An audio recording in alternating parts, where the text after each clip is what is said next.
Welcome all to the third and final lecture of the 2017 Reischauer Lectures at the Fairbank Center for Chinese Studies with the co-sponsorship of the Asia Center, the Korea Institute, and the Reischauer Institute for Japanese Studies.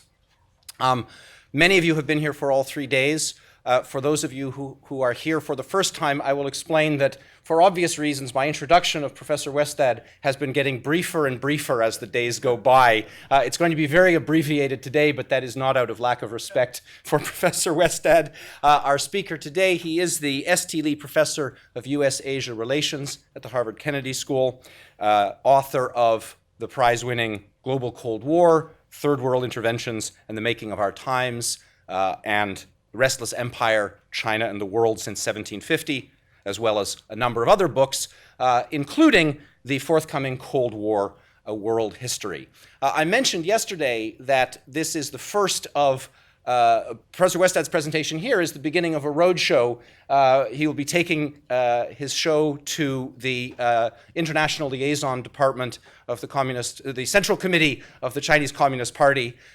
He will then be taking another version of the lectures to Seoul National University. And it's a pity, I think, that we won't be able to document the different I'm confident that the reaction will be different.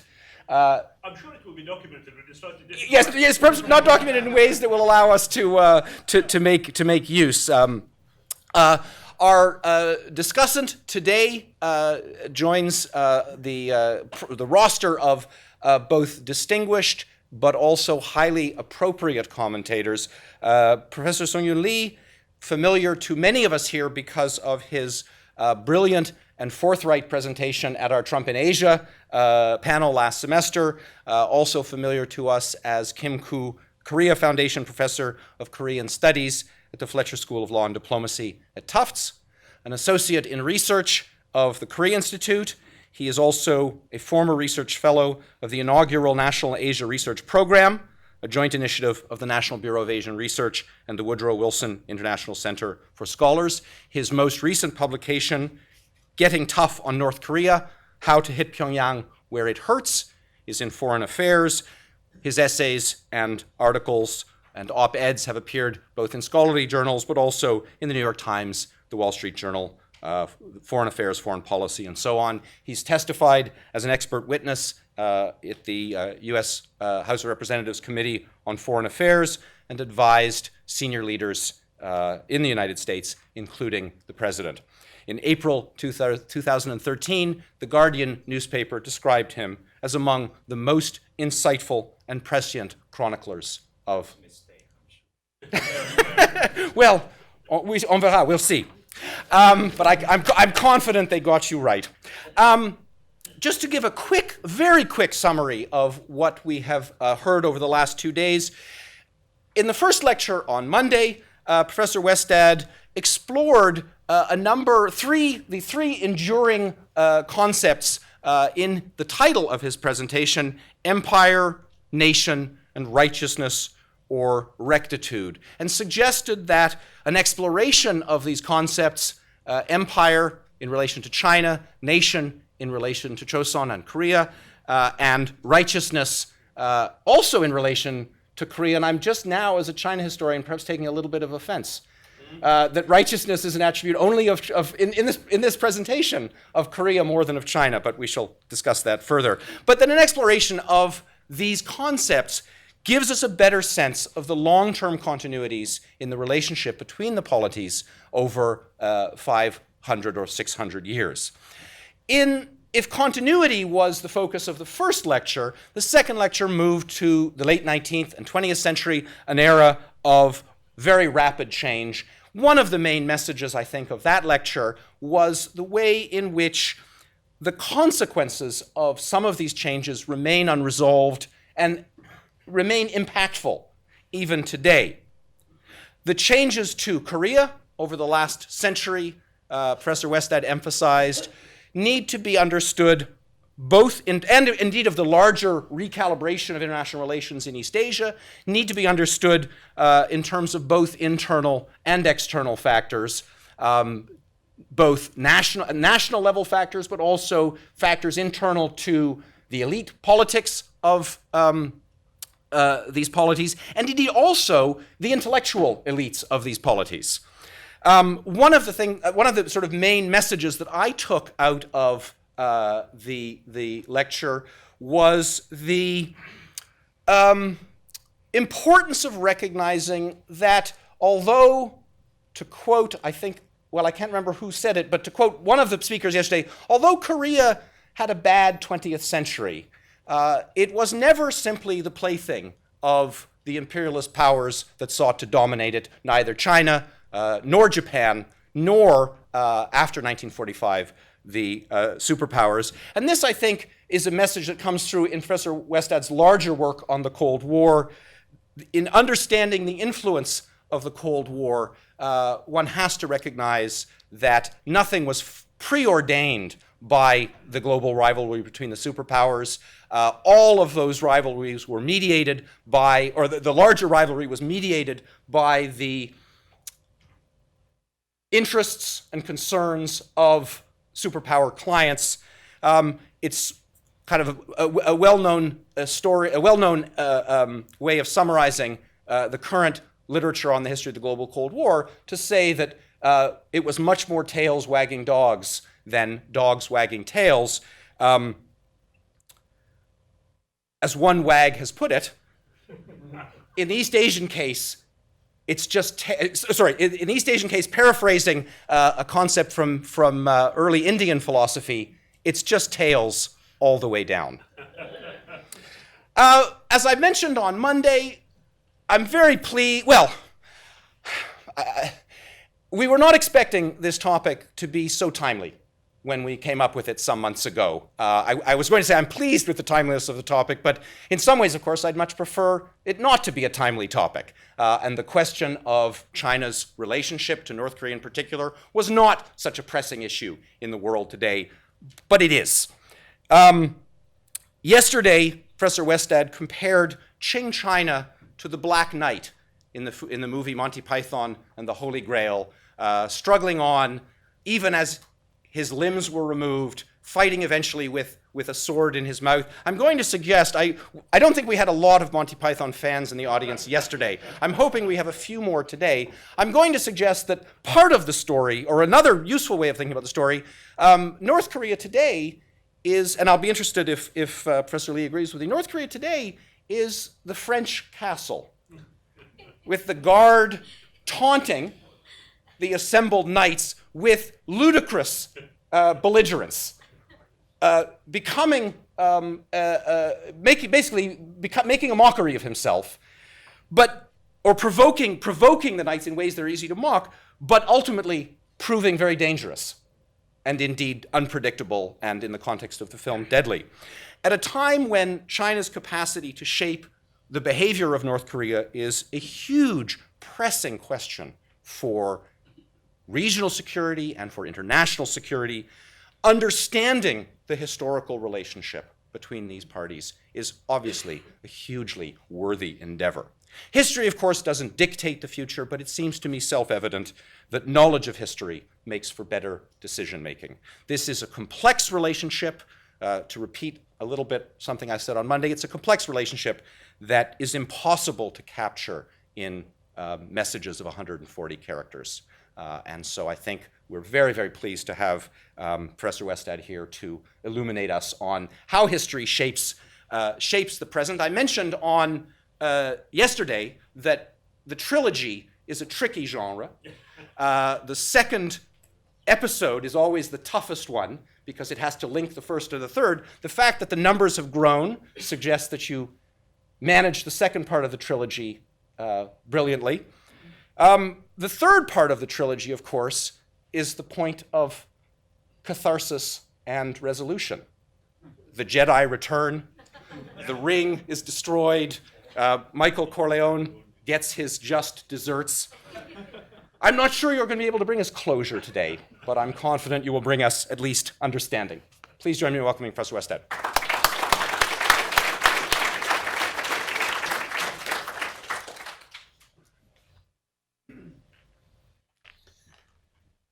Thank you very much, Michael. I don't think I can provide catharsis in any meaningful sense of the term. What I will try to do is to base myself on what we have discussed already during the first two talks and the discussions afterwards, and then to try to concentrate on some of the implications that this has in the sense of a longue durée for what the situation is today in and around the Korean Peninsula. Before I do that, let me thank you again, Michael, for your invitation, first and foremost, to do these lectures. It's been a treat, at least so far. I also want to thank the others from the Fairbank Center and indeed from the Kennedy School who made this series possible. And I want to thank the commentators who have been excellent. And today we are extremely lucky that we have Professor Lee here to comment on this. He is a far greater expert on contemporary Korea than I will ever be. And it's really, really very useful for me to have his reflections on what I'm going to talk about today. Now, in the first two lectures, I tried first to give an overview of the deeper past. I tried to give a sense of where the relationship between China and Korea has come from. Now, there is, of course, a much deeper history, even than the 500 years that I tried to cover in my first lecture. And much of that sets the cultural framework in which much of what we're going to talk about today takes place. So I'm not trying in any way to be comprehensive, even in a lecture series that takes place over 3 days. But as we are getting to the end of this marathon, I must confess that I thought, a bit like Michael when I first said yes to this, that this would be the sort of victory lap, right? I had explored difficult aspects of the past, and now I was going to deal with a contentious, but still somewhat nicely structured present that I could say something meaningful about. And of course, it's never my luck that things quite work out that way. And it certainly has not been the case with regard to Korea. So things are complex as we move into a new age of uncertainty in China-Korea relations. So what I'm going to try to do today is very much to build on the lecture that we heard yesterday and the discussion that we heard yesterday in terms of trying to understand contemporary issues coming out of the immediate past. There is a continuity between what I covered in the lecture yesterday and what I will cover in the lecture today that goes beyond what we see between the first two lectures. And the reason for that, Michael has already alluded to this, is of course that the late 19th and the 20th century created in a very direct way the kinds of issues that we see today, the challenges that we see today in and around the Korean Peninsula. There is no cutoff point, there is no logical cutoff point here between the late 20th century and the 21st century. It's much of the same, just more. Still, I do think, taking as a starting point for this lecture, the international recognition of the two Koreas in the early 1990s does make sense. As I explained yesterday, the international recognition was part of an idea that at least connected to much of what was going on in Beijing, much of the thinking in China about the significance of the Korean Peninsula and what was happening there to China's own future. So these are processes that are happening roughly at the same time. And I think it's very important to bear that in mind. There is reform in China, which implied also a dramatic change, a set of dramatic changes to China's foreign policy from the late 1970s onwards and into the 1990s. There is the framework of the end of the Cold War, which is remarkably significant when you think about it in terms of the Korean Peninsula. The division lines in Korea were created by the Cold War. The domestic Cold War within Korea and the international Cold War between the superpowers. With that gone, the international framework seemed dramatically to change. And then, of course, there is what is happening on the Korean Peninsula itself as well. First and foremost, most important to me, democratization and intense economic expansion in South Korea, but also the passing of the first revolutionary generation in North Korea, with the death of Kim Il-sung in 1994 and his son Kim Jong-il taking over as North Korean leader. So that's the framework, that's the sort of starting point. A lot of changes happening roughly at the same time. All of them are connected. But what is striking to me is that many of those connections were really very difficult to see at the time. Some have become clearer today, but some of them are still, I think, pointing into a very uncertain future, which I'll get to at the end of the talk today. The most immediate outcome after the recognition of the two Koreas was the immediate effect that the end of the Cold War, the collapse of the Soviet Union, had on the North Korean state. We still, I think, do not quite understand all of the causes for the North Korean famine in the mid-1990s. I mean, some are pretty obvious. The falling away of Soviet support that had been there for such a long time was a significant part of it. It's also pretty clear that the North Korean economy, which compared to other socialist economies had done pretty well in the 1950s, the 60s, and probably also the 1970s, seemed to slow down. The results of this, I think, were catastrophic, whatever way you want to interpret it. Catastrophic, obviously, for the nearly 500,000 people who starved to death. That's the current Chinese estimate of the size of the hunger disaster. But also in terms of what it did to the North Korean state and what it did to the relationship between the two Koreas.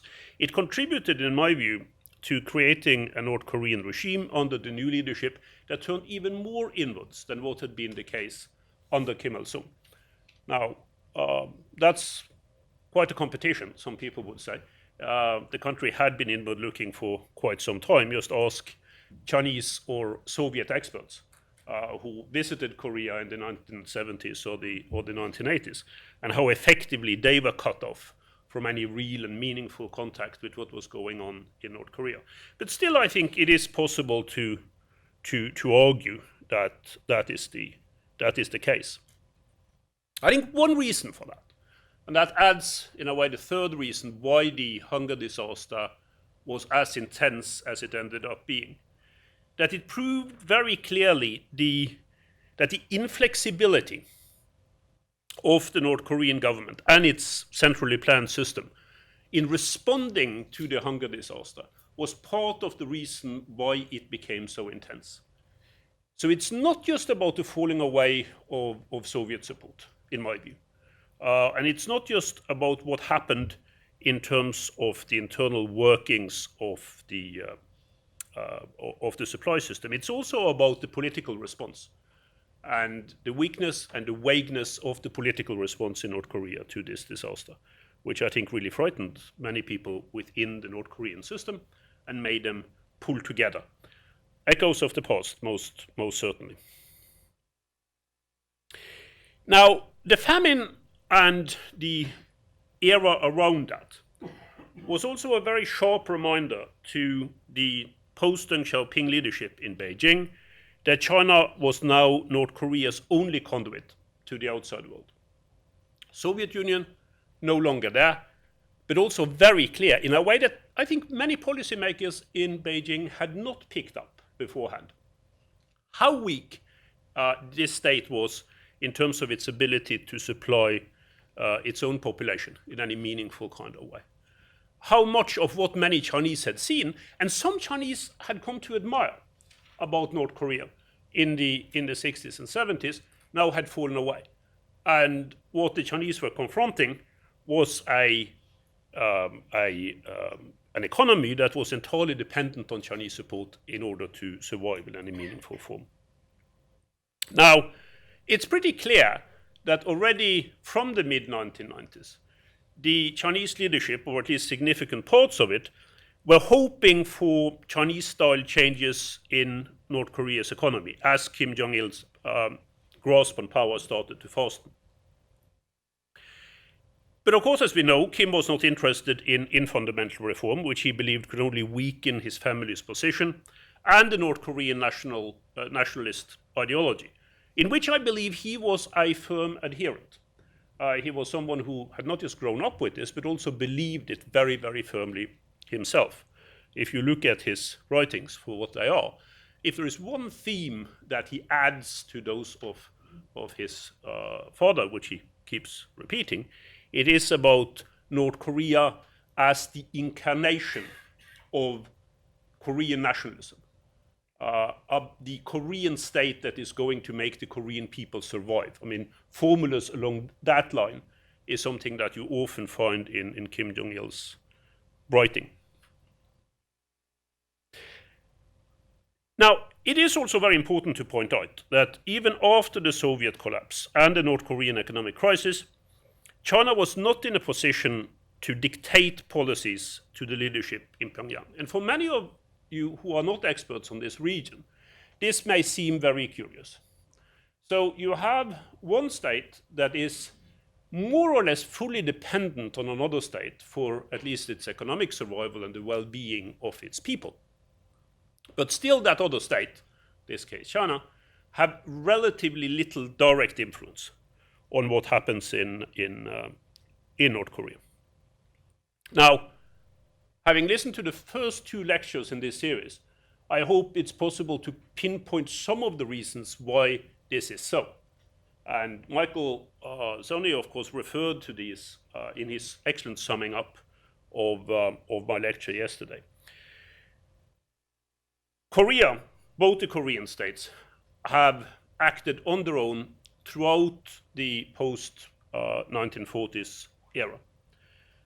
There has never been a direct subservience. There have been links, there have been dependence in the broadest sense, but there has never been an ability, I think, by either the US government vis-a-vis South Korea, except in very remarkable time periods, or China vis-a-vis North Korea to actually dictate policy. So one reason for that, obviously, is the traditional form of the relationship, which goes back to what I've talked about earlier on. Knowing how sensitive the Kims were to any direct policy suggestions from China, Beijing simply refrained from insisting on them. Suggesting, yes. Indicating very strongly, probably also yes, especially in the period right after the famine, where everyone could see the weakness of the North Korean state, but not insisting on them as a kind of precondition for the continuation of the very special China-North Korea relationship. And then secondly, Chinese leaders, and here I think we're talking about the two last generations of the Chinese leadership, understood that the DPRK regime was weak, and they shared some of Pyongyang's own concerns that too rapid reform would make the whole system unstable. In other words, reform is good in principle, but reform that went as far as threatening the political hold that the North Korean leadership had on their state could be dangerous for them and implicitly also dangerous for China. One of the reasons, of course, for this has to do with what we talked about in terms of the past and the links between the two regimes. But I also think that the way the Cold War ended in Eastern Europe and the Soviet Union had quite a bit of impact on Chinese thinking on this issue. Seeing socialist states that were expected to be the future of the world collapsing very rapidly during the late 1980s and early 1990s certainly reminded the Chinese quite rudely of what was at stake in the relationship with North Korea. And then thirdly, there is the unpredictability of the North Korean regime under these new generations, and on this one could include the current Kim in charge as well, of what could happen in terms of their overall foreign policy orientation. One study which I was able to look at, which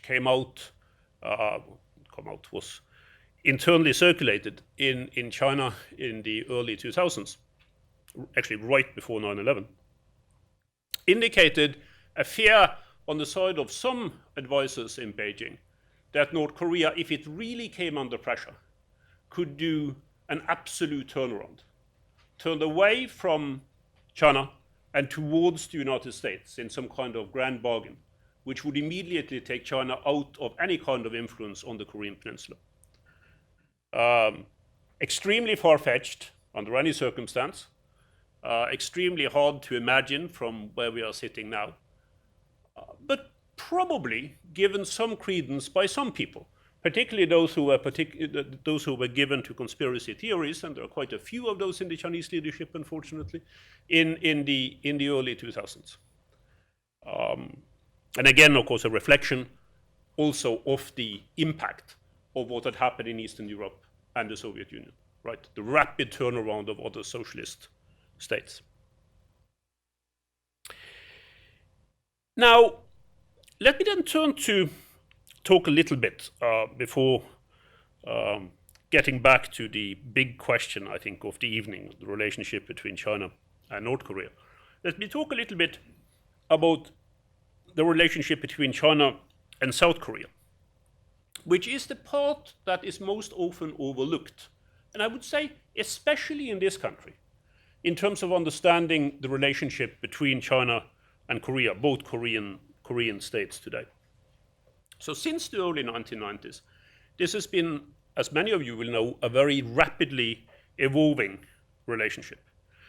And it's very hard to exaggerate the significance that this relationship has had for both countries, for both China and for South Korea. The significance of technology, especially on the Chinese side as a technology importer from South Korea, of trade and of investment has been immense. They are, according to, a little bit depend on how you read the statistics, they are now close to being each other's biggest trading partners. China is most definitely South Korea's biggest trading partner, and South Korea is either second or third for China, a bit dependent on how you calculate the figures. And especially, of course, if you think about the size of the Chinese economy and how rapidly it's expanding, that latter figure is truly astounding. It's also very interesting that South Korea today is the country that has the biggest surplus in its trade with China. As you will know, very few countries has a surplus in its trade with China, right? Including where we are at the moment, as someone is very intent on reminding us, right? South Korea actually has a trade surplus with China, which is in many ways a reflection of the trade relationship. It's a reflection of the kind of products that the two export to each other.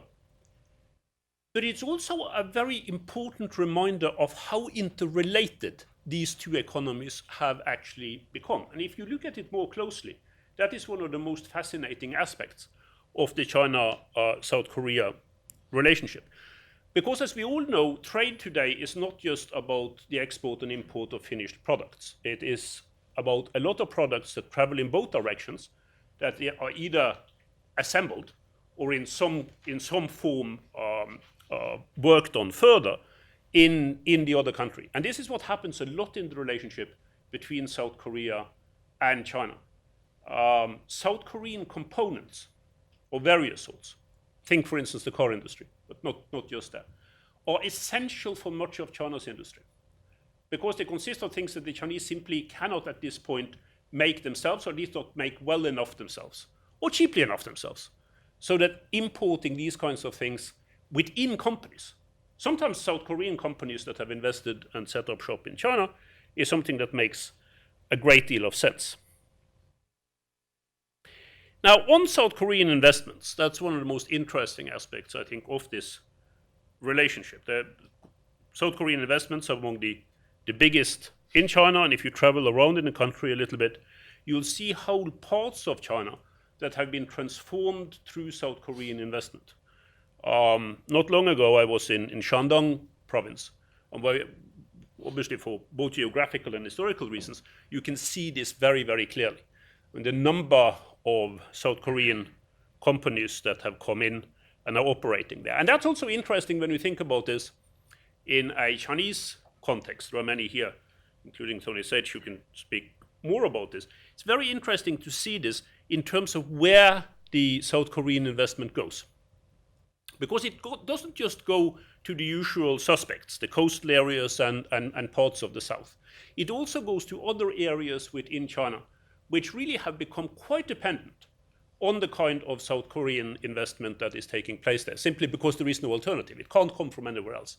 It even includes areas in which domestic Chinese investment has been very slow in coming.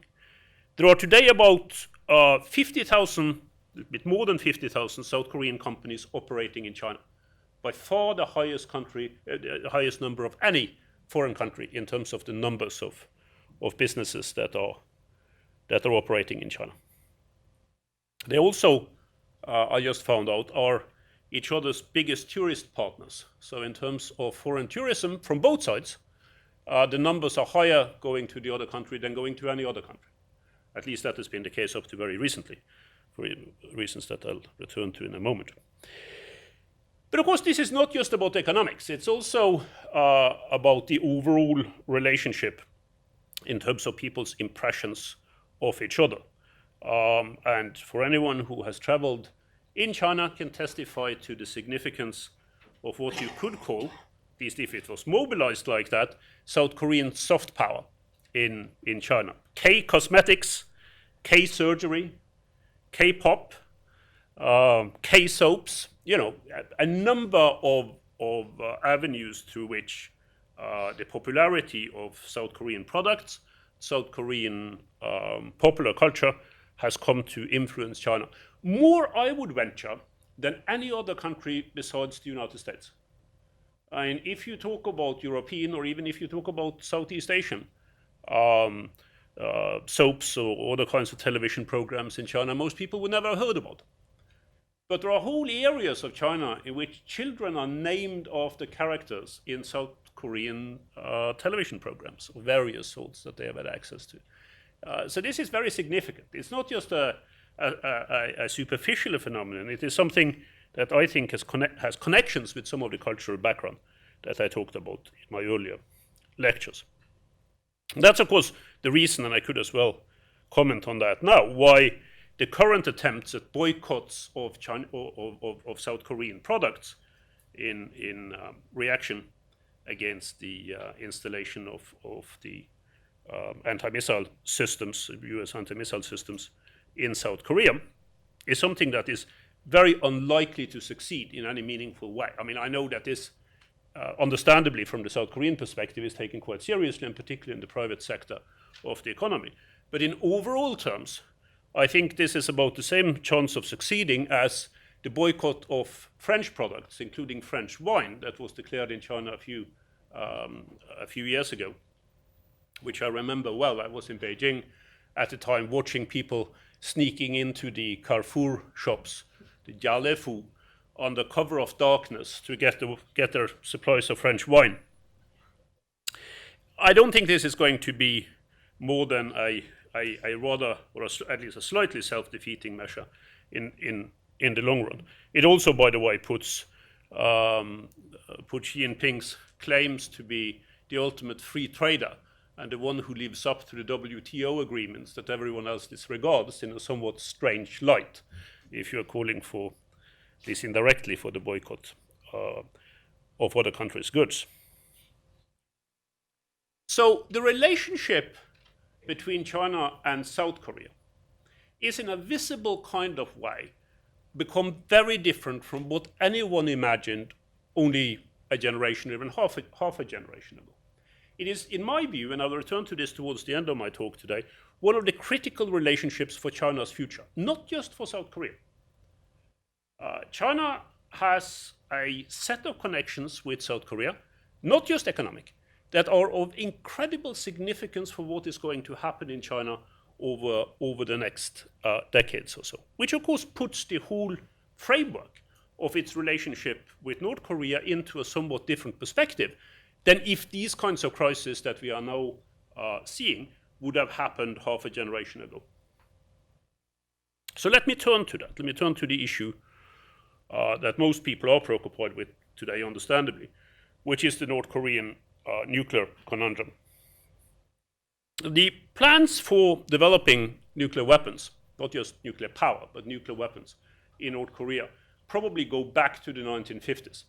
We have some pretty good evidence from Soviet sources that North Korean physicists had been ordered to start thinking in the direction of a North Korean nuclear weapons program, at least as early as the late 1950s. What I more or less told the Soviet co-investigators at the Central Soviet training institutions for nuclear matters in Dubna, outside of Moscow, about these plans and how they were arrived at. But the process itself, I won't have time to go through it here today, the process itself, of course, understandably, of actually producing first the capability and then the actual weapons took a very, very long time.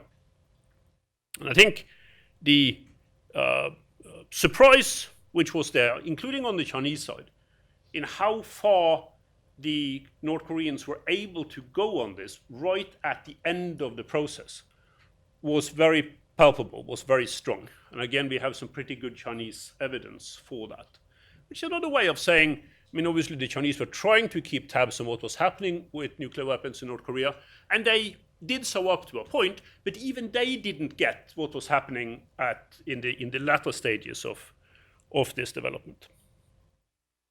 Now, one of the big questions for today is, was there ever a chance of trying to limit this program, or indeed to break it off, to return North Korea to a non-nuclear status? And as you will all know, there were serious attempts made at that during the middle part of the 2000s, the so-called Sixparty talks that went on for 5-6 years between 2003 and 2007. Now, the most important thing about the Sixparty talks to me is that they did end up in an agreement. And this is something that is often disregarded when we discuss North Korean nuclear issues today. It was an agreement in which the DPRK basically agreed to close down its nuclear facilities in return for economic aid. We also saw, at least for a time, China and Russia working together in order to facilitate this aim, but also reasonably good coordination with the United States, at least up to a point. So that's the good part of the story about the Six-Party talks. So why did this then ultimately fail? Well, there are different versions of this, as you will know. I mean, to me, it seems pretty clear that under those circumstances, the North Koreans had very little direct intention, at least then, of giving up their nuclear capabilities in full. They may be willing to negotiate about some of it, but getting a full agreement in place would have, I think, on an implemented agreement, would have been difficult. But I must also say, now thinking back at this and looking at where we are today, that some of the US policies that were developed especially between 2007 and 2009, so both by the Bush administration and the incoming Obama administration, were not particularly conducive to the kind of results that we wanted to see. Now, the White House had reasons to believe that the DPRK was not fully honest about its nuclear inventory. But still, suspending aid, which became the breaking point for the Six-Party talks, was probably seen from today a mistake. And it was a mistake not so much because the North Koreans were not preparing to cheat, but because of the prospect of international inspections, which could really have delivered some results, maybe not the full results that we wanted to see, but some results with regard to the North Korean nuclear issue.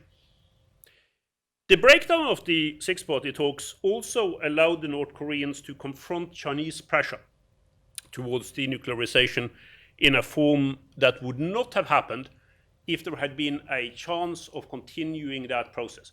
Would it have led anywhere? This is one of the points that, of course, we need to discuss, not just because of the situation today, but also because of our attempts at understanding this in an historical sense. We will do that later on. I'll return to this towards the end of my talk today. So by the spring of 2009, around the time of the attempted DPRK satellite launch, the Obama administration declared the intensification of sanctions, and North Korea, in response to that, restarted its nuclear program. It's possible. Some sources argue that the decision to restart the nuclear program had actually been taken in Pyongyang before the new American sanctions were declared. That's possible. But even so, it is quite clear that the direction that then was set was what allowed, in terms of the political space created by it, not least in the relationship to China, the DPRK to move to its first test in May of 2009. So that's in a way the creation of the situation that we have today with regard to these problems. And what we've seen since then has been more or less a follow-up on the kind of situation that was created in the late 2000s. On this, I do not think that political changes, personnel changes within North Korea, within China, or indeed within the United States, has played all that much of a difference. So from 2010, you get the increasing tension between North and South Korea, connected, I think, to some of the same issues that we see with the nuclear problems. The March 2010 sinking of the South Korean ship, the Cheonan, 46 sailors died, almost certainly carried out by North Korea. And the shelling of Yongpyeon Island in November 2010, which destroyed a number of houses inside South Korea. I think two or three people died. Many were severely injured. Most of them civilians, not South Korean military personnel. So you see quite an intense reaction from the North Korean side to this breakdown in any attempts at negotiating. Now, what was really striking, I think, for many people in South Korea, but also for many people in the United States and elsewhere, was the lack of a direct Chinese reaction against these outrages that were carried out by the North Koreans. I think that was also, to some extent, a game changer. The best yardstick that I have for it, and it'd be interesting to hear Professor Lee's comments on this, is that it meant the beginning of a change in terms of public opinion in South Korea with regard to China's role overall. When I used to go to Seoul and meet with students and teach there back in the 2000s, China was seen as problematic in many ways for South Korea, not least because of its connections with the North, but there was still a basic goodwill and a fundamental interest in what was happening in China among many South Koreans, not least because of what we touched upon in the first two lectures in this series. It seems to me that that is now changing. And this year, if we are to believe public opinion polls in the South, this is the first year in which China ranks below Japan in favorability rankings among South Koreans. South Koreans, by the way, of all generations. And that's quite a feat when you think about South Korea or Korea's relationship to Japan in the 20th century. So something has gone badly wrong in terms of mutual perceptions in this relationship, and it's not very difficult to see what that has been since 2010. It was interesting in the most recent opinion poll that even among Koreans who oppose the stationing of the antimissile defense in South Korea, and even though by a very slim margin, among people who oppose the US alliance on the side of South Korea, there had been sharp drops in the positive views of China. So if Beijing believes that these things are related, well, they might be, but less so now than in the past. And that is something that is important to take into consideration.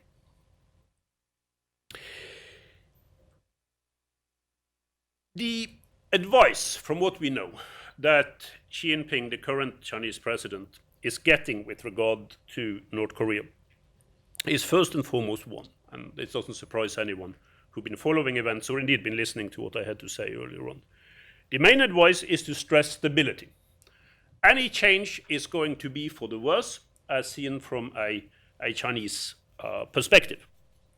There are two long-term positive outcomes, and there are a lot of very, very negative outcomes in terms of how this is being presented to the Chinese leadership. So the two long-term scenarios that could be seen as being favorable, first one, reform in North Korea and a gradual integration of North Korea with the world through China.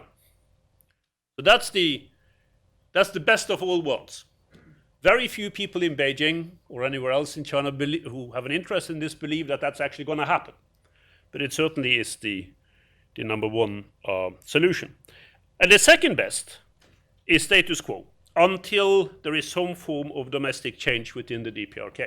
Even though the Chinese, of course, are aware that domestic change within the DPRK could entirely upset the apple cart, could go in many different directions. The worst scenarios are not difficult to imagine. Uncontrolled collapse in North Korea, leading to civil unrest, leading to refugees crossing the border in the north, and possibly to nukes that are unaccounted for. A friend of mine who works on these kinds of matters in Beijing used to say that his nightmare scenario, the one that can really keep him awake at night, is the Kim regime on the run inside North Korea with access to one or several nuclear weapons. That's the worst of all worlds. In part because there are people in China who believe that under these circumstances, the remnants of the regime might actually use those weapons, might actually deploy them in combat, if they are capable of doing this. So there are a lot of really bad outcomes here, if you look at it from a Chinese perspective. And I think it's important to be aware of that as we move into our discussions these days about what to do. And then, of course, from the Chinese perspective, there's also how to deal with this in political terms and diplomatic terms in the relationship to South Korea, which the Chinese had during the presidency of Park Geun-hye a fairly good sense of being possible to move into what they call the strategic cooperative partnership, move beyond what has been the case in the past. Now I think the view is that the uncertainty about South Korean politics is a reason for China to do very little in terms of direct links with South Korea, which I think is a terrible mistake, given the kind of situation that we are looking at the moment. Even in the very, very short run, and here we are talking weeks, of course, up to the South Korean elections.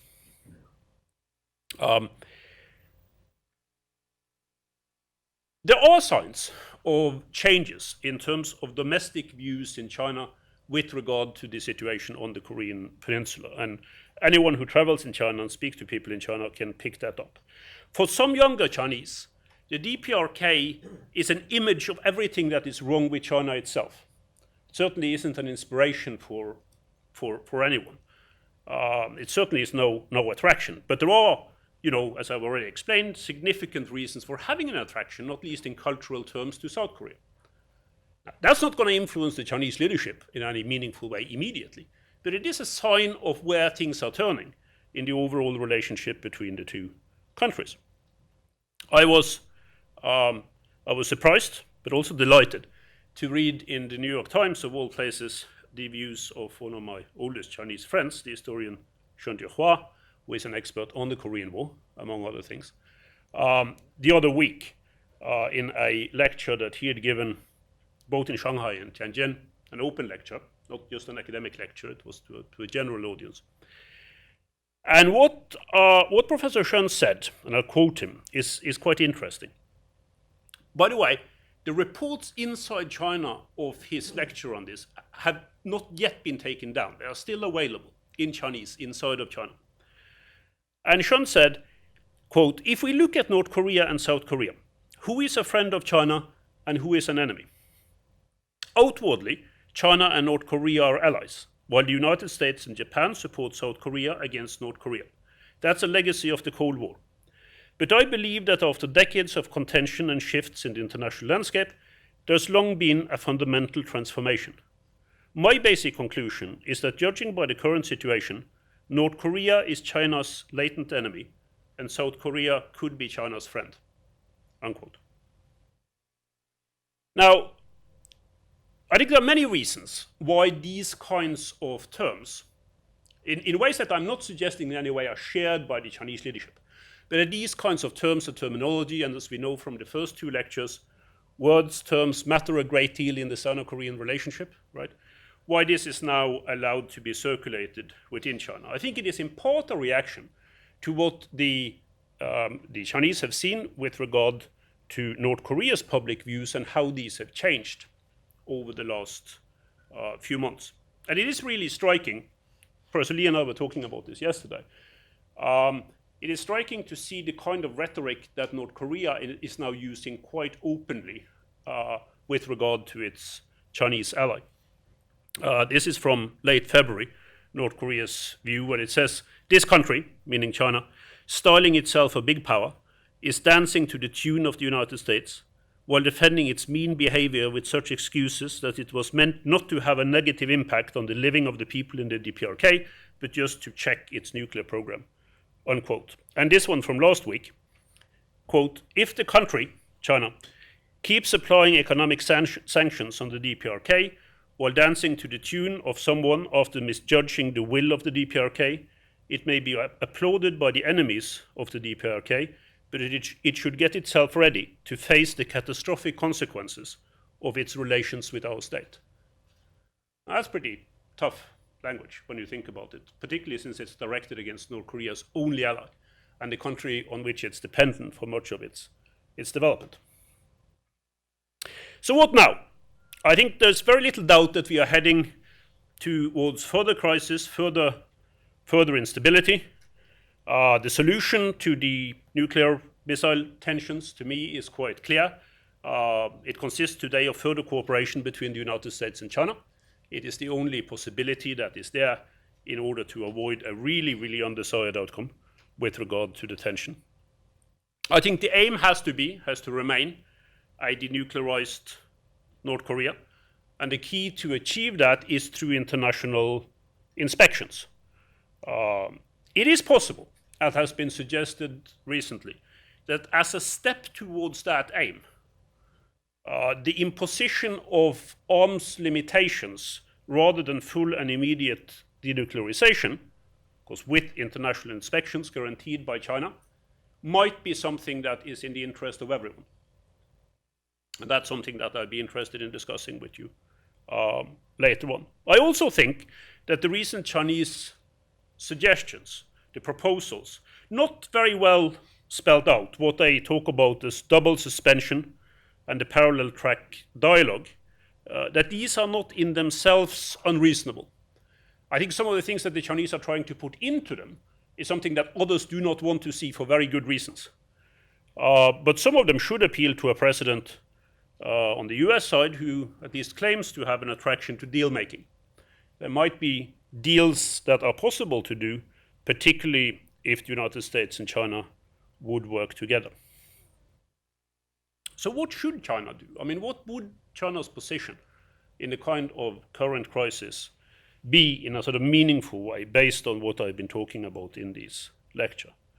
I think that it is first and foremost the realization that South Korea is in many ways the best possible friend that China can get within its region, both for practical reasons, some of which are economic, some of which are cultural, some of which are historical, but also because of the immense ability that would be there, I think, of such a relationship to transform the region in a positive sense.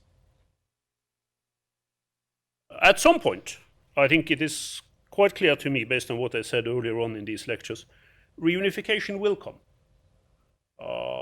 And the Republic of China, in some form or another, will be China's immediate neighbor. The more China can do to prepare for that, in a sense that fits within the framework that we are seeing within the region today, would be in China's interest. And I have absolutely no doubt about that. Even though I know that a lot of people in Beijing fear that very outcome for military strategic reasons that go back in time.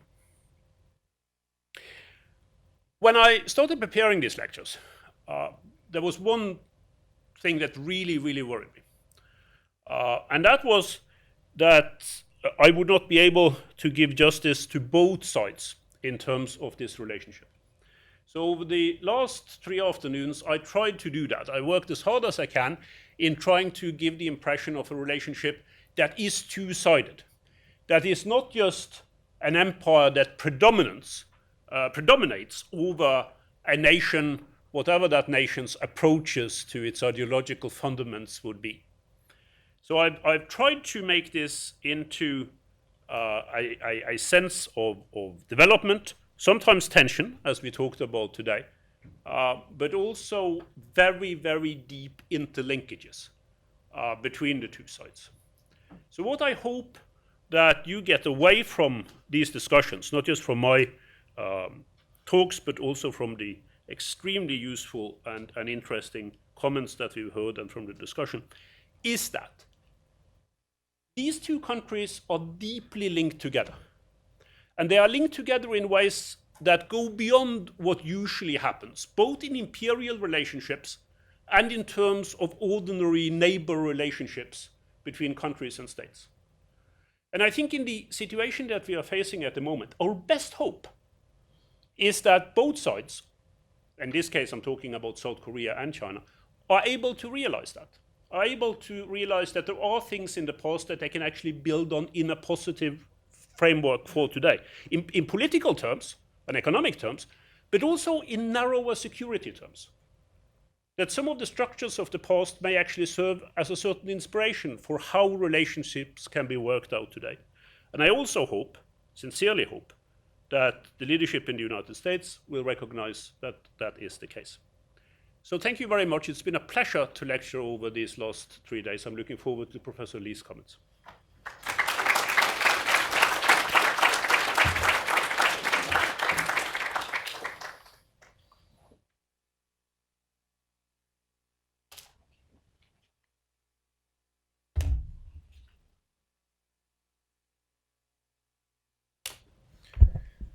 Thank you very much for this rare opportunity. When I first received the invitation to be a discussant at this very important and prestigious event, I knew immediately a rather serious administrative error had just been made. But I acted immediately as to thwart the terrible advent of complete, verifiable, irreversible dismantlement of this invitation. And I replied right away, said thank you, and made that mistake a fait accompli, so here I am. I would like to offer you 3 historical episodes for your consideration, and of course, you will all draw your own conclusions. I will boldly share with you, present to you, my conclusion based on these historical events, in an attempt to lay out the big questions today concerning Sino-North Korea relations and Sino-South Korea relations. First, Kim Il-sung, born April 15th, 1912.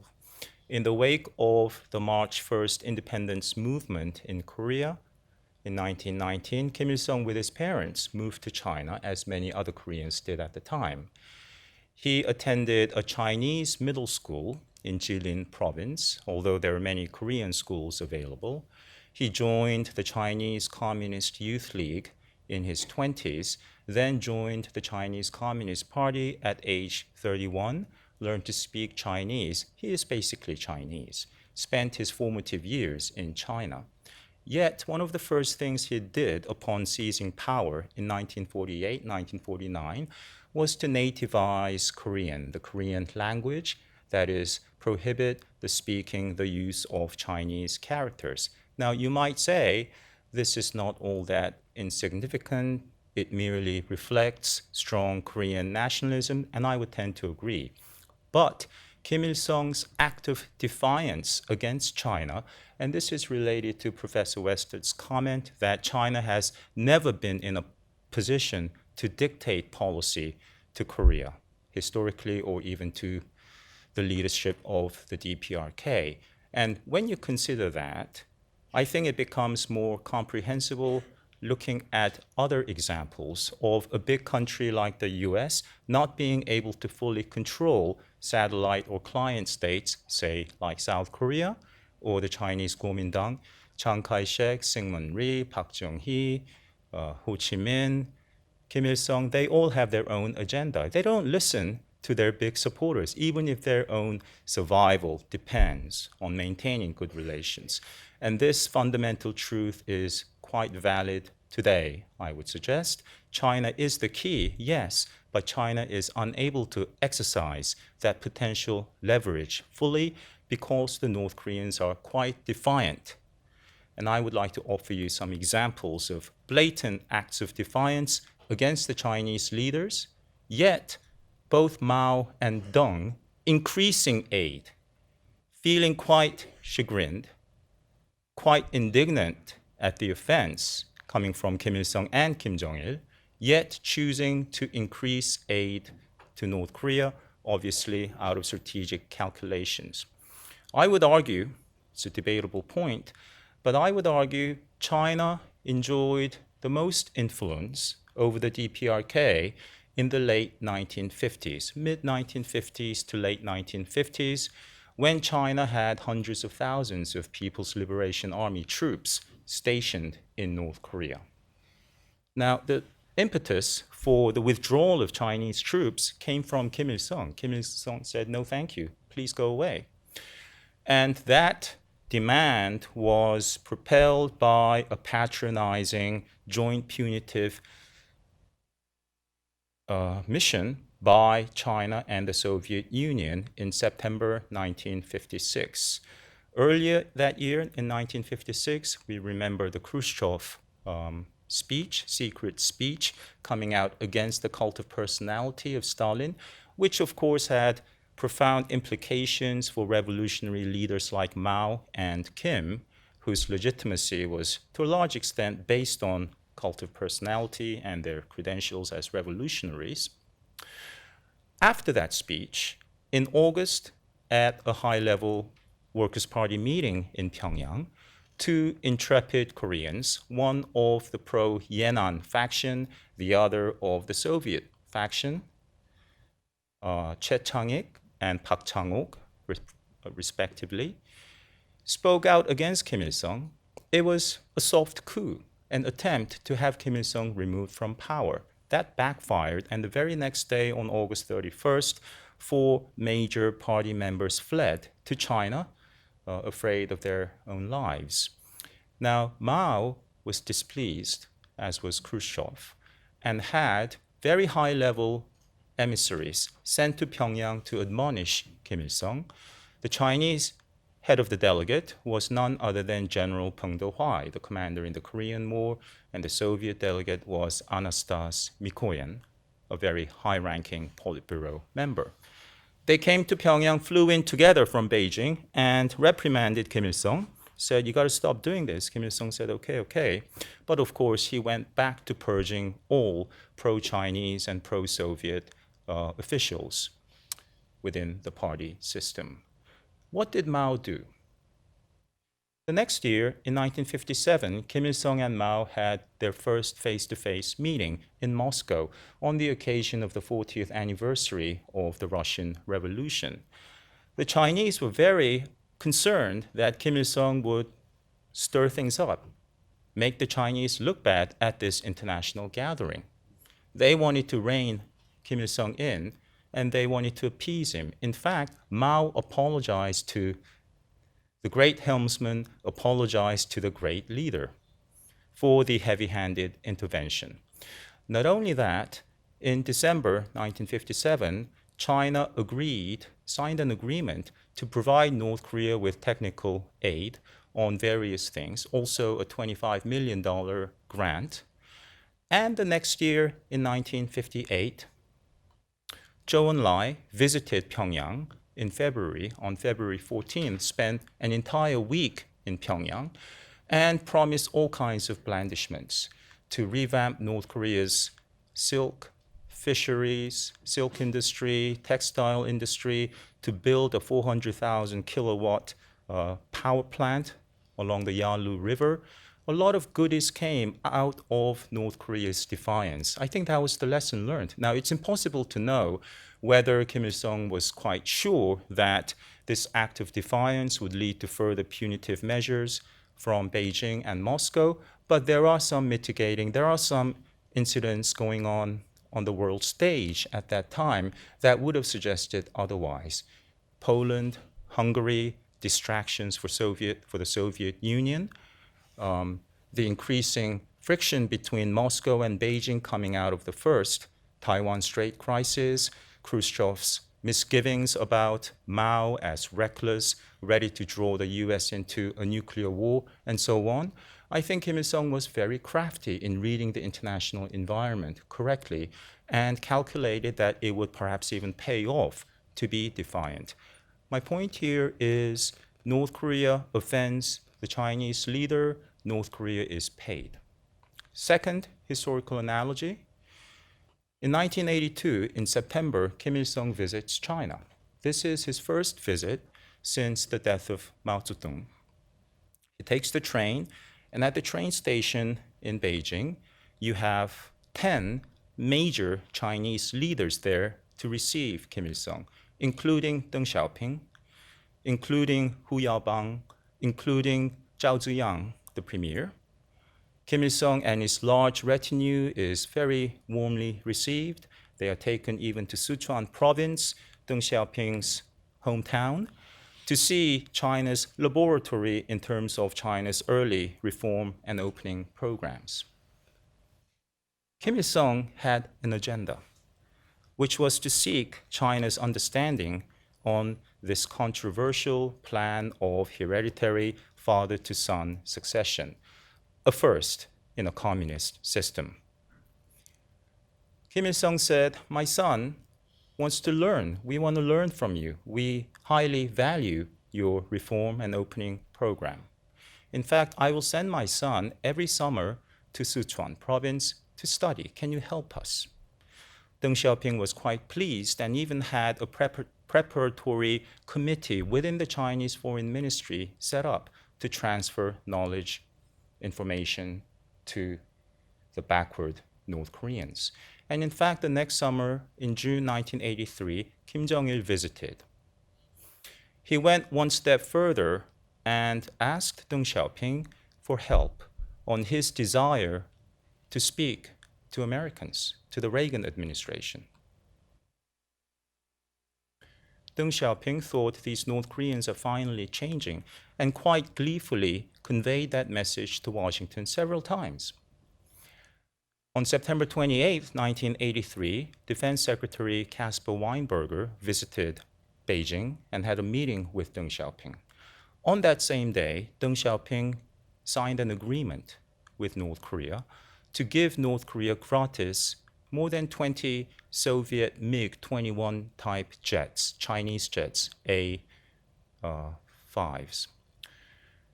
Now, the last time that China conveyed North Korea's wish to speak to the Reagan administration came on October 8, 1983. The next day, the bomb went off in Rangoon. It was intended for the visiting South Korean president, Chun Doo-hwan. He was late to arrive on the scene, but 17 high-ranking Koreans were killed in that blatant act of international terrorism, including the foreign minister and also 4 Burmese nationals. It was soon ascertained that Kim Jong-il was behind it because North Korean agents had been apprehended, and Deng Xiaoping had lost face, to put it mildly. And reportedly, I've not been able to confirm it, Deng Xiaoping said that SOB, don't know exactly what the expression actually used was, as long as I live, Kim Jong-il will never set his foot on Chinese soil again. And in fact, he didn't until his first trip to China, 6 years after seizing power, which came in 2000, June 2000. The fact that Xi Jinping and Kim Jong-un have not yet met, although Kim is now 5.5 years into his rule, let's put that in perspective. It doesn't necessarily mean that we are at the nadir of Sino-North Korea relations. Not necessarily, I don't think so. The point here is, as irate as Deng Xiaoping was, he delivered on the promise to give North Korean warplanes. To give North Korea warplanes. As indignant as he was. Why? Well, because the Chinese are adults. They can compartmentalize personal feelings and national interest. There are many other examples of this sort. North Korea acting recklessly, escalating tension blatantly against the United States, and China actually increasing aid to North Korea to pacify it. So when we hear that the Chinese are really mad, as we did, repeatedly in the wake of North Korea's third nuclear test on February 12, 2013, during China's most important national holiday, Lunar New Year celebrations, Xi Jinping's first upon coming into power. And when Xi and his men were very indignant and told President Obama, we're going to do something, we're going to teach them a lesson, this young man, put some hurt on them. As much as Americans wanted to believe that, the Chinese cooled down and they increased aid and trade. Trade figures for 2013 hit an all-time high of $6.5 billion. This is Chinese pragmatism. Very quickly, just one more analogy or historical episode. 1966, 7, 8 were bad years in North Korea-China relations. In 1967, North Korea and China both recalled their ambassador in the other capital. At the height of the Cultural Revolution, the radical phase of it, Chinese Red Guards were calling Kim Il-sung all kinds of nasty names in communist parlance: fat revisionist, millionaire, bourgeois aristocrat. They were hurling insults at each other, and reportedly there were even 3 skirmishes, shooting at each other along the border, because China had declared in June 1965 that hundreds of thousands of miles along the border near Mount Paektu is Chinese territory. So we are today not even close to the worst in Sino-North Korea relations, historically speaking, although there are, of course, other factors that come into play today.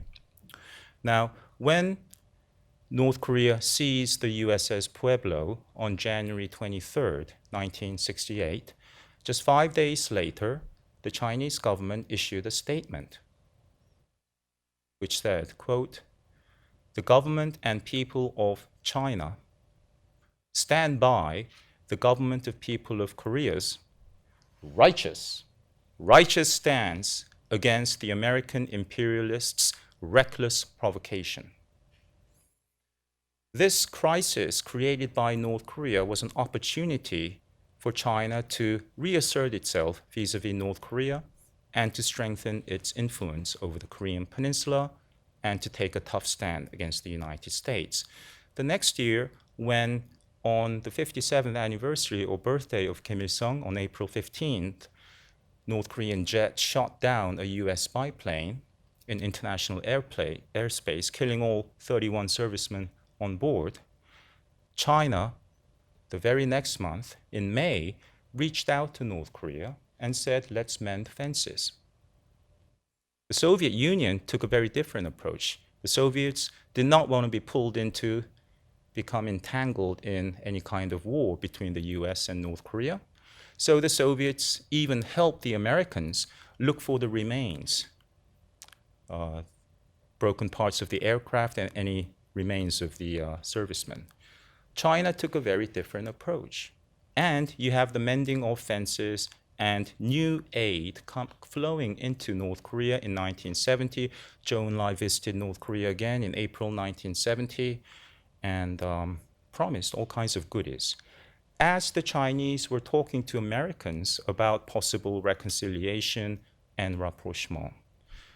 The conclusion that I would take away from these historical events are that China, as counterintuitive as it may sound, China is more likely to support North Korea, the more problematic and defiant North Korea becomes, but only up to a certain point.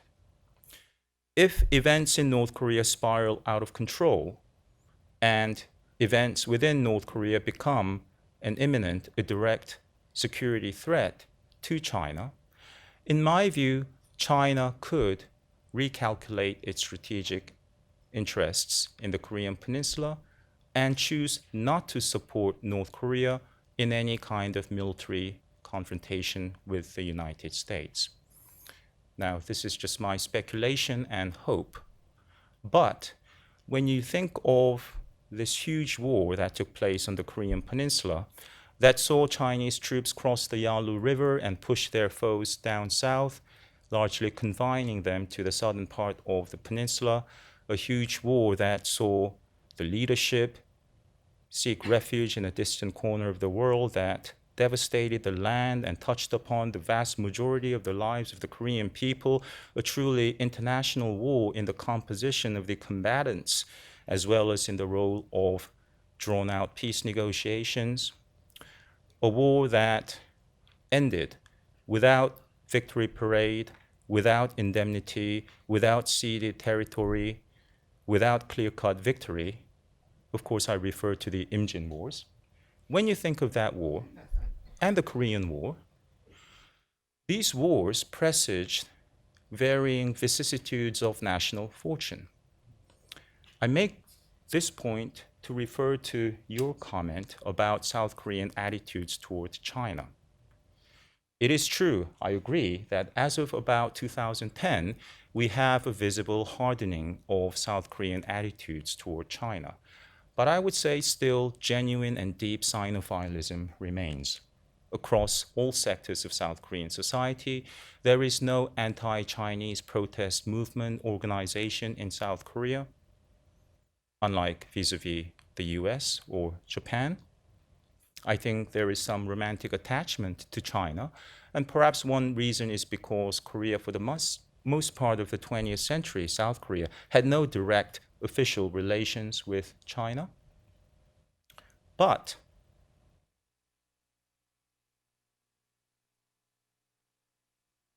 this kind of fuzzy romantic attachment to China does not solely remain in the public consciousness. It's not merely an abstraction. At times it is manifested into policy. You might recall the former president, Roh Moo-hyun, in March 2005, declaring that South Korea would henceforth pursue a policy of equidistance vis-a-vis the United States and China. A strange statement, I thought, at the time, for a government, for the head of a state that has only one treaty ally in the United States, to say that we consider them equal, we don't want to get entangled in any conflict started by either. Will play the role of the balancer in the region. So these proclivities to inch away from the United States and move closer to China are latent.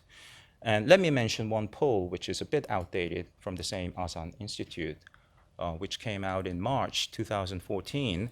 1,000 South Koreans were asked to rate the leaders of the countries of the North Pacific, favorability rating, 10 points being the most favorable, 0 being the worst.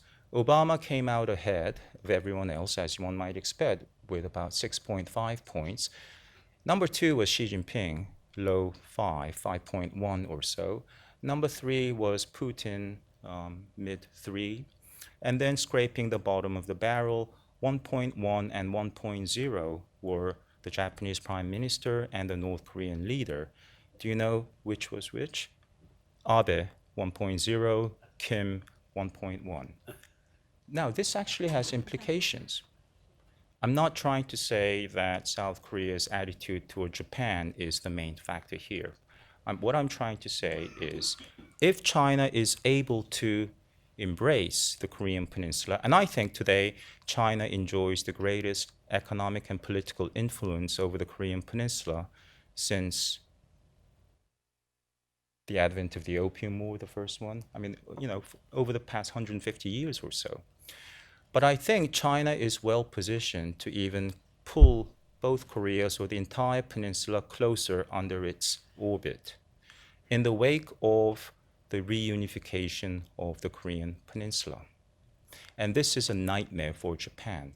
It has profound strategic implications. If you have a hostile or a quasi-hostile government, country formed in the Korean peninsula, that is a no-no. And the effort to thwart that alternative future has been a main motivation for Japan historically. But there is the real possibility, if we have reunification with a Korean state united with its official seat of government in Seoul, that will remain, yes, of course, pro-US and free and democratic, but in my view, also out of necessity, remain pro-China, a nation of 80 million or 90 million that will be not in any position to pose any kind of security, political, economic threat to China. China has nothing really to lose. In fact, I think over the long term, that would be in China's interest to wave bye-bye to the DPRK and to deal solely with a united, stable Korea. We are, of course, many, many, many stages away from that eventuality or alternative reality, but Chinese strategic thinking could change, in my view. But until we get there, we have to get through, across this Chinese propensity to protect the status quo, not by penalizing North Korea, but by increasing aid, by appeasing, placating the leadership in Pyongyang. Stop there. Thank you.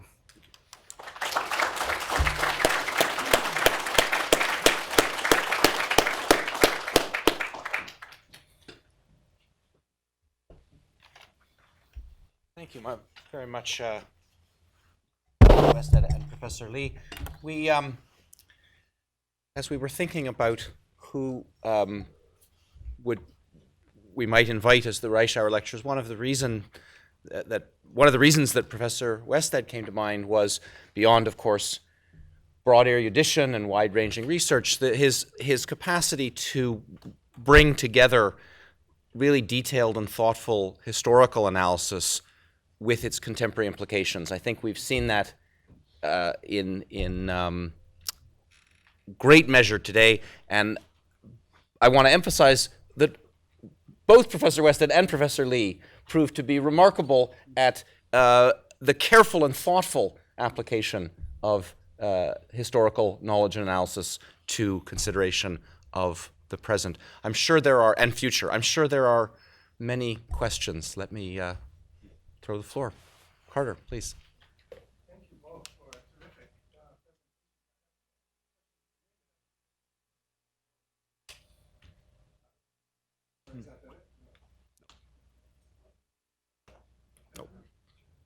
How's that? Much better. Okay, very good. 여보세요. The first question, I guess, might be directed to Professor Westad, and because of your remarks about the close relationship between China and South Korea and the relative dependency of both, which is an interesting concept, not just the South Korean dependency on China, but the Chinese dependency on South Korea.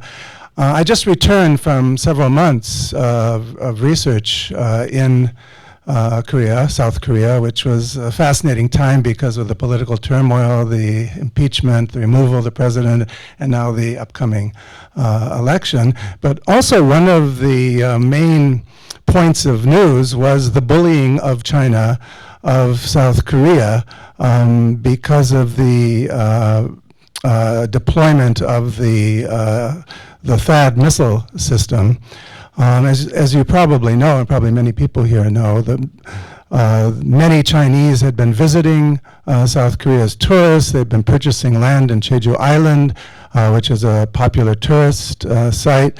And more Chinese are becoming, as you suggested, involved economically in South Korea.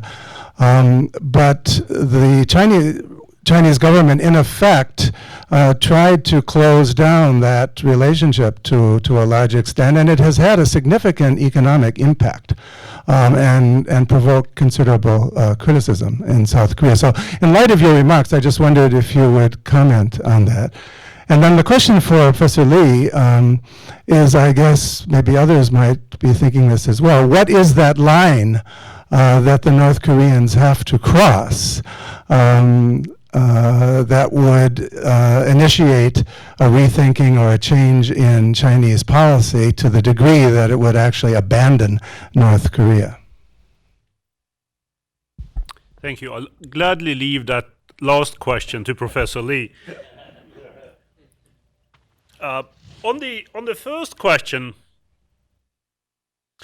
I do think this is a moment that we have to look at in terms of whether there is anything in the Chinese relationship to South Korea, which I think you correctly described under the current circumstances as attempted bullying, that would produce negative effects within China itself. And I would not be surprised if that turned out to be the case. I mean, given the degree of the interrelationship that is there between the two that I talked about, talked about earlier on. Symbolic acts, which some of this bullying actually is, probably wouldn't have long-term effects in terms of the relationship for what matters for most Chinese who now have a stake in it. But of course, if it went further than that, and you actually saw a sharp decrease in terms of the economic engagement from both sides, and especially from South Korea vis-a-vis China, I wouldn't be surprised if a number of informed Chinese citizens, at least quietly, would start asking the question of how productive this policy actually is. My own view, for what it is worth, is that it is totally counterproductive. I mean, I've rarely seen a Chinese leadership that's entered into a set of symbolic acts that seems to be more geared towards their own, geared against their own immediate interest than what is currently going on because of the implementation and the readiness now of the third anti-missile system in South Korea. There is no connection between what China is doing now as a reaction to that and what China's more profound interests are, even if, as Professor Lee indicated, their main approach is still to sustain North Korea, at least up to a very, very high point. Trying to do what the Xi Jinping leadership so far, and the last part of the Hu Jintao leadership as well, was so good at, which is to alienate others, to really put other countries, other neighbors in a difficult position in the relationship vis-a-vis China, I see as entirely counterproductive in terms of long-term Chinese interest. Thank you very little, Carter, for that very difficult question. When in doubt, you quote a famous Englishman, and you sound smarter than you really are. So let me quote Churchill, who said more than 80 years ago, "The era of procrastination, of half measures, of soothing and baffling expedients, of delays is now coming to its close. In its place, we are entering a period of consequences." That, I believe, is the belated realization in Washington that the growing North Korea threat is no joke. It's imminent. It's very close, closer than what we have thought. No one's been laughing after North Korea's most recent nuclear test. The yield on that reportedly was about the same as the bomb dropped on Hiroshima. We're not there in China. China does not feel that it's entering a period of consequences. But, again, going back to history, following the Imjin Wars of 1592 to 1598, Ming China went into decline. And there are other factors that contributed to the collapse of the Ming dynasty. You had an ascendant power, namely in the Manchus, of course. North Korea is the Qing, perhaps, or the biggest threat to China in the long term, to Chinese interests. Not to suggest that North Korea wants to invade China or replace the Chinese leadership, but having this North Korea card to play against the United States from time to time, which is quite useful to China today, may come back in the future as perhaps the bane of not the CCP's existence, but the biggest plausible blow to China's continued rise, China's continued accretion of wealth. You don't want a war in the Korean Peninsula if you are China. The Chinese sometimes, in a very heavy-handed way, warn South Koreans, you want a war? You will lose the most. You have the most to lose. I think North Korea has the most to lose. But Chinese losses will be tremendous as well. And I don't think China will emerge from another war in the Korean Peninsula the way it did in 1953, despite the heavy losses, with greatly enhanced international prestige. China back then was an ideological revolutionary state. Today, it's much more capitalism-oriented, more interested in trade and stability. So, long-winded way of making the basically very obvious point. You have a shooting war situation inside North Korea, different from, between different cliques, factions. We've never seen it, but it could happen. You have a major earthquake, although I don't think there's been a major earthquake in North Korea in some time. You have radiological fallout, the meltdown of a nuclear reactor, a real-life human health hazard situation. You have something that will be very unusual, but a great instability situation in North Korea that may invite American troops into China, and that may impel China to send troops into North Korea. And the American expedition will be done under the mask of a South Korean face for obvious reasons. Then you come very close to risking the past 3-4 decades of great achievement on the line. For what? To save a political construct called the DPRK? We'll have to wait and see, but I think this nuclear issue will have to cross that dangerous Rubicon. It will have to come to a near crisis or even a calamity-like situation for there to be any kind of real resolution.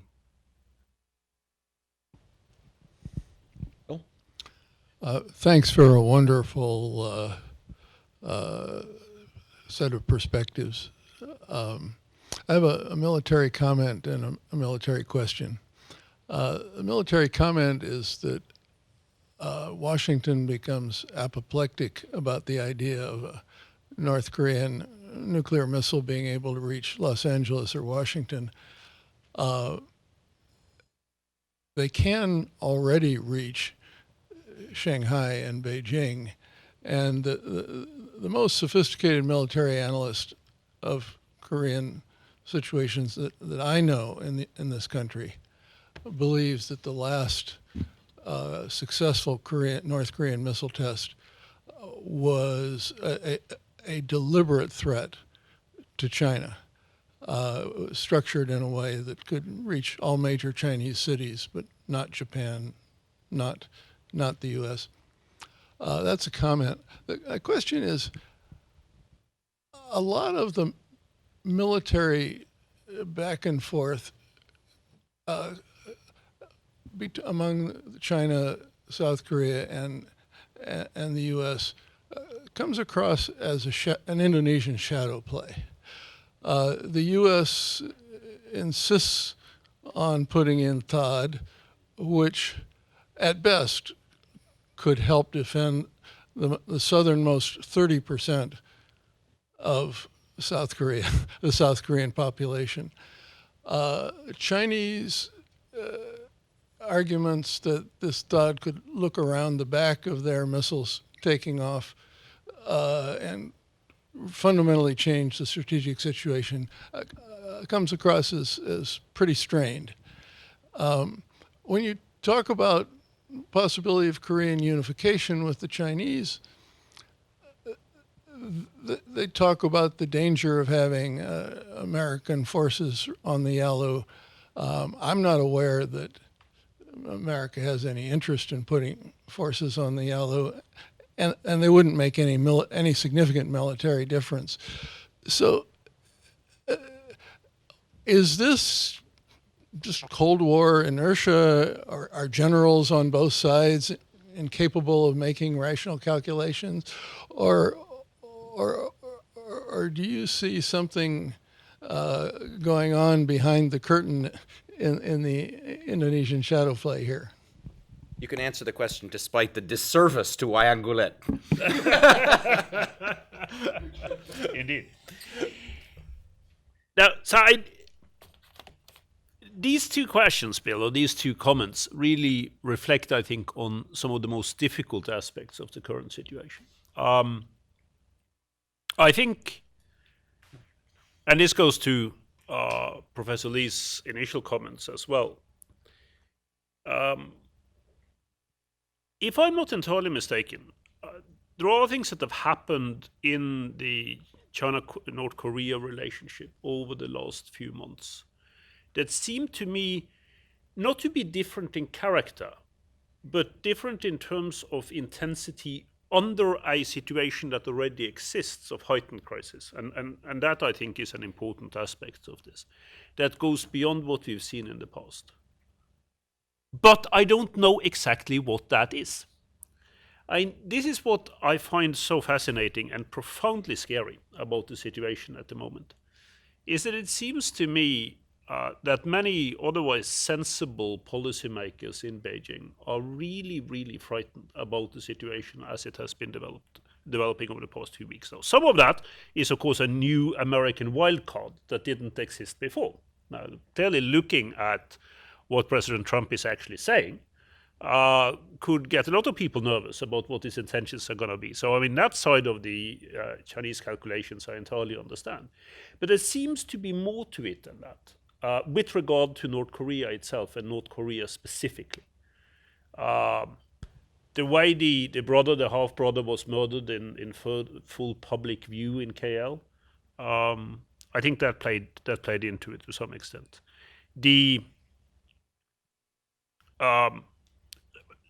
Some of what the Chinese did pick up, we know that. If they didn't pick it up themselves, they heard it from elsewhere, about what went on in terms of the targeting on the missile tests. I mean, not what the missiles actually did, but what they had been targeted to do, which one can pick up, must also have frightened the Chinese, and I think that is quite clear. When it comes to shadow play, I mean, going back to the question posed earlier, what is the breaking point here for the Chinese leadership?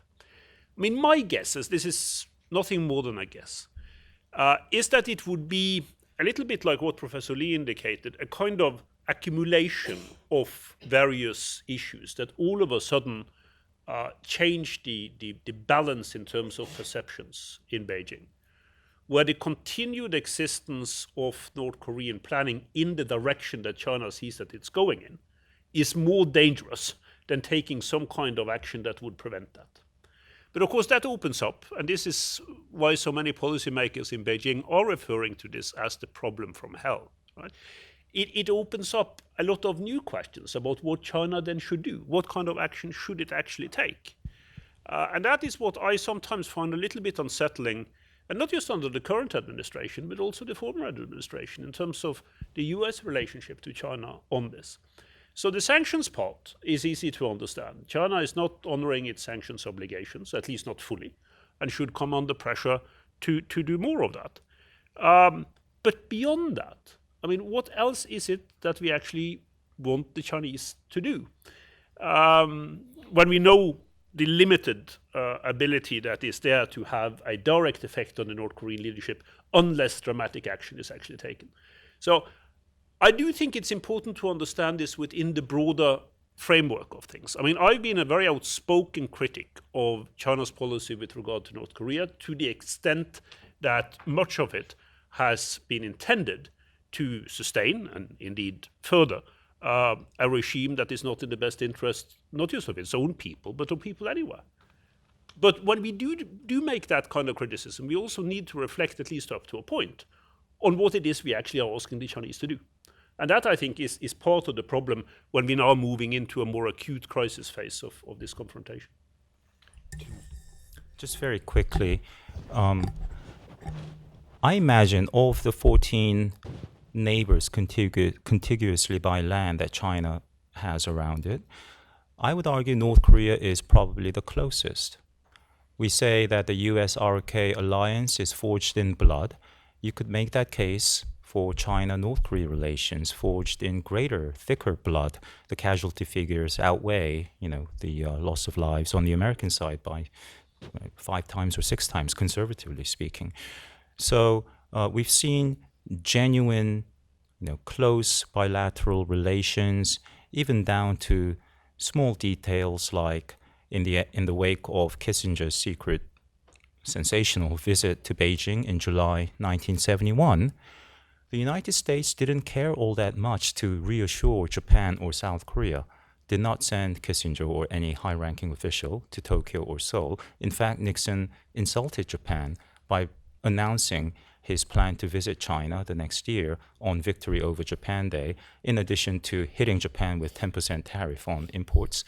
Kissinger, on the other hand, flew to Pyongyang and Hanoi to reassure these client states that this does not mean abandonment. We're just, discussing things with the United States.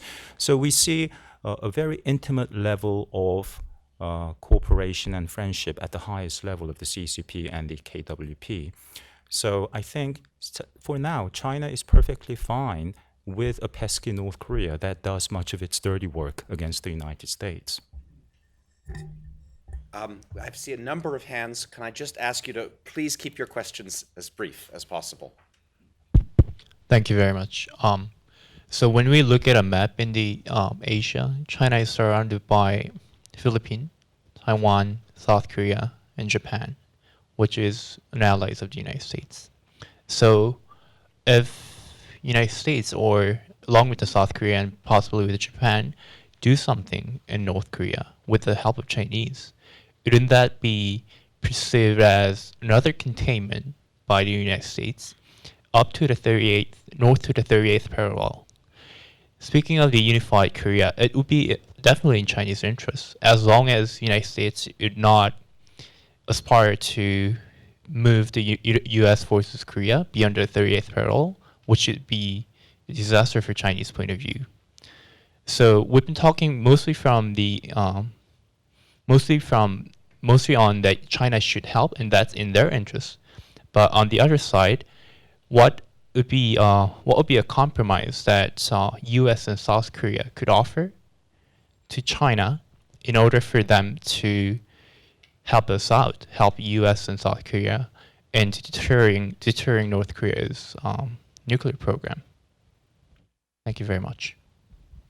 Could we do a few questions perhaps now and then? Sure, that's actually an excellent idea. Yep. Ross, and then the gentleman there. I was glad that the sessions ended on reunification, because both speakers have said that the US and China must do something about the North Korean issue. And if they can, it will not be on dismantling the North Korean weapons program. Years have proved the futility of trying to do that. It will be on a reunification, which after all is a backdoor way of regime change. And my question is to both speakers, to your knowledge, did Kim Il-sung or Kim Jong-il, or any South Korean leader for that matter, ever raise the topic of reunification with Chinese leaders? Have they ever said, you talk of one China, you've told your people this is non-negotiable. Korea's only been divided since 1948. Have they ever said to the Chinese, do you believe in one Korea too, or one Mongolia for that matter? Thank you. So I have 2 questions, one for both of the professor. So Professor Lee mentioned the existential threat of Japan to unify Korea. So what would be the position of Japan in a scenario of unified Korea that is pro-China? So, and the second question is to Professor Westad. Professor Lee mentioned there is a latent affection of the South Korean society toward China. But given the wave of anti-China sentiment in other countries like Myanmar or Vietnam, and the disruption in terms of generation in South Korea society, do you think that that latent affection toward China will persist given the current situation? Thank you.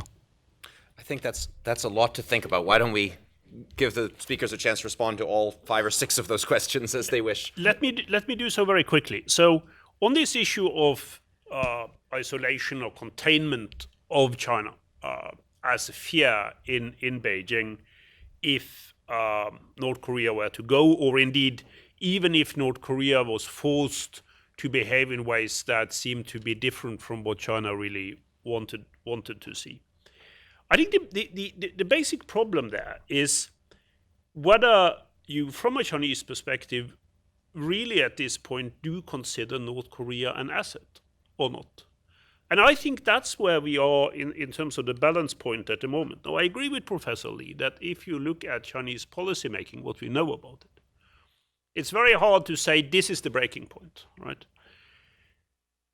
But it is pretty clear when you look at China's policy overall towards its neighbors that there are some contradictions that might be, I mean, as we all know, Chinese federations, in terms of the complexities of the past, have been able to handle contradictions in ways that go way beyond what Western political systems have had the capability of doing. But even so, in this particular context, I do wonder sometimes about that problem, because surely if you think about this in terms of international relations, and some people have started to argue this in China, if you have one ally in the whole wide world, right, and that ally treats you like shit, you have a real problem elsewhere eventually. I mean, why should people in Southeast Asia or even in Central Asia treat China with respect as an emerging power?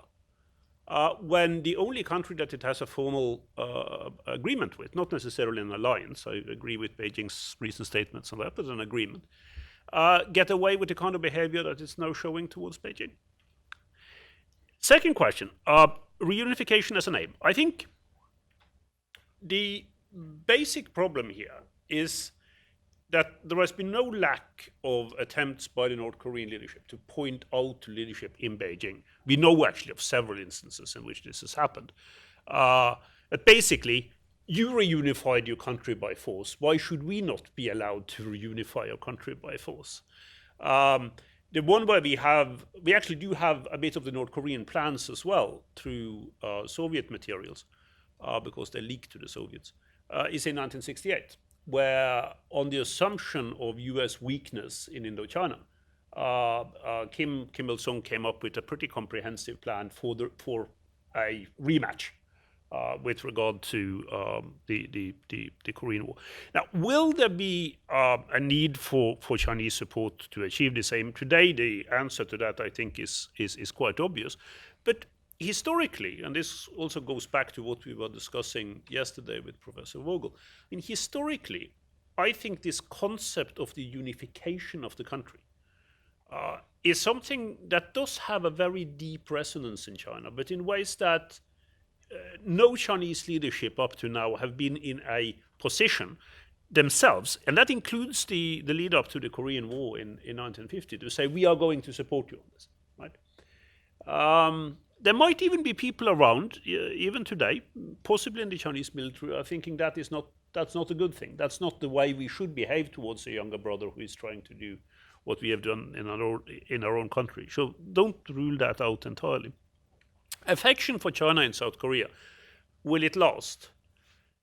So this goes in a way to the core of what we've been discussing here, right? I mean, I entirely agree with Professor Lee on this. There is a great deal of Sinophilia. There is, for broad cultural reasons, for broad historical reasons as well, in South Korea. Is it possible for those kinds of basic attitudes, a sense of communality, a sense of a deeper past that is actually joint, to survive the kind of crisis that we're seeing at the moment? Well, it is possible, but don't bet on it. I mean, when people are confronted, as the young South Korean generation is today, with a country, China, that seem intent on supporting a regime in the north, which they have not just no affiliation, but see as a direct threat against them. You know, it's unlikely that this is going to last. So some people are saying young people in South Korea today, they don't really care about what is happening in the north, right? They want to get on with their lives. And when you mention to them that these North Korean weapons are actually trained on them, they say, so what? You know, it's not going to happen. I'm not so sure that that is a kind of lasting attitude that you will see in the South. I mean, Koreans have their own history that we've dealt with in these lectures in terms of understanding the broader framework, and that's a given, and that comes out of the deeper past. But for that to survive, Chinese positions that are seen as being directly inimical to the kind of interest that young people in South Korea would have, not just now, but probably for the rest of their lives, that I think is unlikely. History is important, but history doesn't determine everything, and certainly not in a situation of acute crisis. And that's perhaps one of the things that I want people to take away from these lectures. You can't understand this relationship without understanding history, but it's very dangerous to believe that you can find some kind of implication in history which will explain behavior today in meaningful detail. Well, Kim Il-sung in May 1950 spoke of one communist Korea to Mao in Beijing. Kim Il-sung on April 18, 3 days after the finalization of the Vietnamese Communist Revolution in 1975 in Beijing said, you know, help us. The time is right for a Korean revolution and the liberation of South Korea. We don't know to what extent Kim Jong-il brought up this issue, but I think North Korea has changed course and coming to the realization it's not feasible to reunify Korea in conventional ways of an invasion. North Korea, I think, seeks in the long term to extort South Korea, to use nuclear blackmail and extortion, not only for monetary aid, and it's received quite a bit, 1.5 billion from China every year, in addition to trade at preferential prices, nearly $1 billion a year from South Korea since the mid-1990s, 1.3 billion from the United States during the Clinton and George W. Bush administrations. Why? Because of that factor, of that ability to be a nuisance, a threat in the region. So I think North Korea's game is to continue to strengthen its position, to play that game, nuclear extortion, blackmail against the regional powers, and also to impose on its neighbors and adversaries censorship. Don't criticize us, we'll blow up your TV stations, newspapers will blow up those balloon activists, will blow up theaters in America that dare to show this movie criticizing, making fun of our leader, and sometimes those threats work. So I think North Korea's endgame is perhaps one day to ultimately prevail over South Korea, but in the meantime to draw out peace negotiations, peace treaty negotiations, to continue to bolster its nuclear capability, to be a credible threat to the US mainland, and by virtue of that enhanced capability, continue to extort the world. To very quickly, with respect to Japan and unification, I think the strong ambivalent attitude toward the United States in South Korea, anti-US sentiment, latent anti-Japanese sentiment, all these problems will be contained only in the aftermath of the reunification of the Korean Peninsula, when Koreans will be more self-confident and be better positioned to face the past with less neurosis, grievance, dependence, victim mentality, and so on. And I think there are both opportunities and challenges for Japan and for the Korean people to settle historical scores and to move on. But that point will only come, in my humble estimation, only with the unification of the Korean Peninsula. In a certain sense, attempts to use historical evidence and historical analysis to make predictions about contemporary events basically boil down to passing judgments on the role of contingency, the role of structure and the role of contingency. And one way of, I think, viewing all three of these lectures has been to see them as offering different structures. One, a structure of about 600 years, one, a structure of about 100 years, and one, a structure really of about 60 years, and ask how those are going to shape the resolution of questions on the Korean Peninsula. My sense is, over the course of the discussion, that we moved actually towards the notion that contingency may override these various structures. But I think, nonetheless, as you pointed out, we will be better informed, and we will be in a better position to think through the implications of contemporary events with some knowledge of these structures, both as they occurred and as they are understood by the people of the region today. We've reached the end of our time, so I'm going to draw the discussion to a close. Let me, first, a couple of pieces of housekeeping. Invite you to join us outside for a closing reception with our speakers today. Let me also thank the Fairbank Center staff for all their hard work organizing this event, also our co-sponsors, the other Asia centers.